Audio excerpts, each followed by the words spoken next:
Okay, last but not least, we're going to talk about hypothesis testing for a mean. So we're dealing with quantitative data, things like height and weight, that we summarize with a mean and a standard deviation.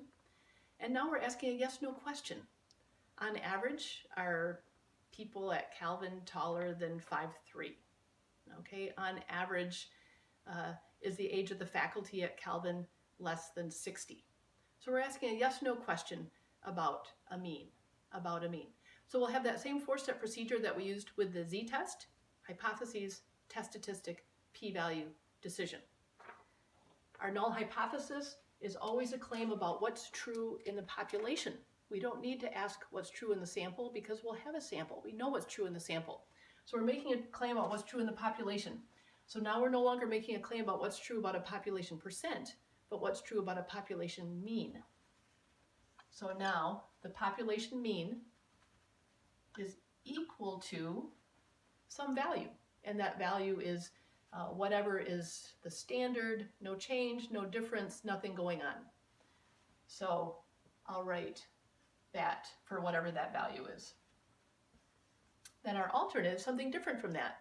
So remember, our options, if it's not equal to, are greater than, or less than,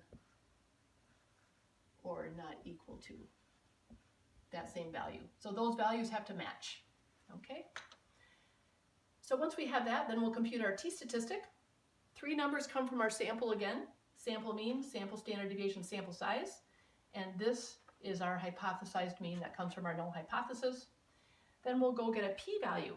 Now, since we computed a t-statistic, we have to go to table T to get our p-value. So let's learn how to find a p-value in table T. So if you remember table T, we start by finding our degrees of freedom down the side, sample size -1. Levels of confidence are at the bottom. That's what we use if we want a confidence interval. P-values are at the top.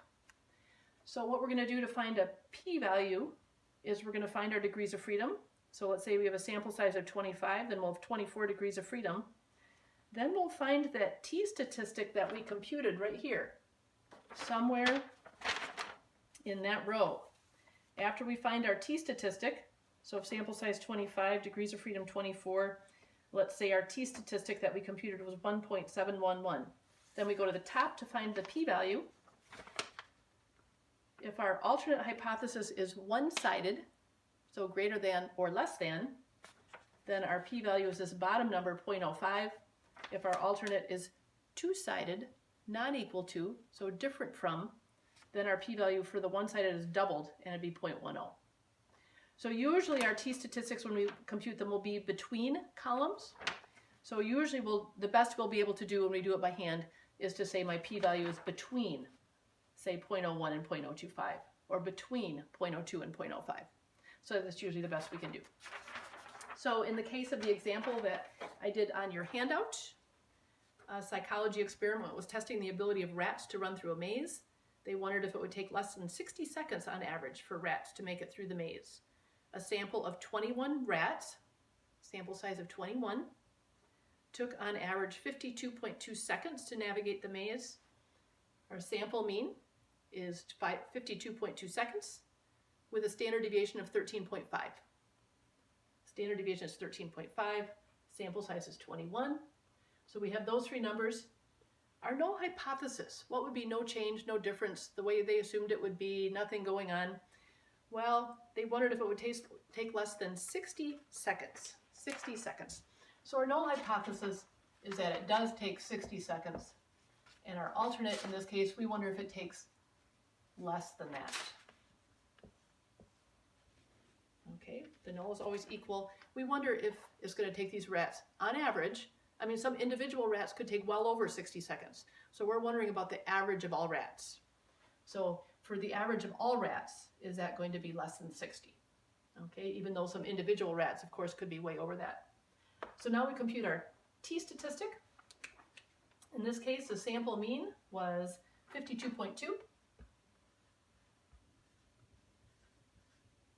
We hypothesized that it would take 60 seconds. Standard deviation was 13.5 divided by the square root of the 21 rats. and we get a t-statistic of 2.64. Remember, our test statistic is always a measure of distance. How close is our sample value to what we hypothesized? So 52.2 to 60 relative to the variation. Okay, so remember, z-statistics told us the number of standard deviations our sample was away from our null hypothesis. So t-statistics are not exactly that, similar to z, but not exactly that. So we're 2.64. That's our t-statistic, a measure of how 52.2 compares to 60 relative to the standard error. So now we'll find the p-value. So with a sample size of 21, we have 20 degrees of freedom, and our t-statistic is 2.64. 2.64 is between 2.528 and 2.845. 2.64 is right in here. We go to the top.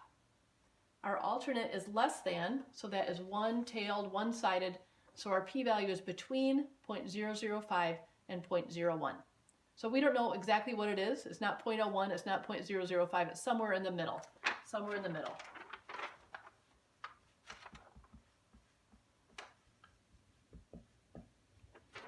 Remember, that's the probability, if the null hypothesis is true, of seeing a sample like this. So if it's really on average taking these rats 60 seconds to run through the maze, we're going to see a sample mean like 52.2 seconds, just by chance, less than 1% of the time. So it's very rare to see a sample mean like 52.2 just by chance, if it's actually taking these rats on average 60 seconds to get through the maze. So because it's so unlikely to see a sample mean like this, if this is the true population mean, then we reject the null as unlikely. So in this case, our p-value is between 0.01 and 0.005. That is less than or equal to 0.05. So we reject the null hypothesis. That is taking these rats on average 60 seconds to get through the maze, and say, yep, on average, it takes rats less than 60 seconds to get through the maze. Now, if we had wondered if it took a different amount of time than 60 seconds, could be more, could be less, then our alternate would be the mean is not equal to 60. Then it would be two-sided, and our p-value would be doubled. It would be between 0.01 and 0.02. Between 0.01 and 0.02. Now that's still less than 0.05. We'd still draw the same conclusion at 0.05. But if our alpha had been 0.01, well, if it's between 0.01 and 0.02, that's going to be greater than 0.01, and we would have not rejected the null and thought that we don't have enough evidence to claim that that's not true. So hypothesis testing, we're asking and answering a yes-no question about the population mean. Is the mean equal to 10? Is the mean less than 60? So we go through this four-step procedure: hypotheses, making a claim about what the true mean in the population is. The null is always equal to whatever the value is of no change, no difference, nothing going on. And the alternate is less than, greater than, or not equal to. Less than if we wondered if something less than 60. Greater than if we wondered if something was greater than 60. Not equal to 60 if we wondered if it was different from 60. And then we need to compare our sample mean to what we hypothesized. So we compute the t-statistic to compare what we saw in our sample to what we hypothesized. Then we find the p-value. What's the probability, if what we hypothesized is true, if the mean really is 60, of getting a sample like we got just by chance? How often are we going to see something like that just by chance, if the null is true? If we would rarely see something like that by chance, if the null is true, then we reject the null as unlikely, and we think that the alternate is probably true. That's hypothesis testing for when we have one sample and we're working with a mean. That's the end of chapter 23.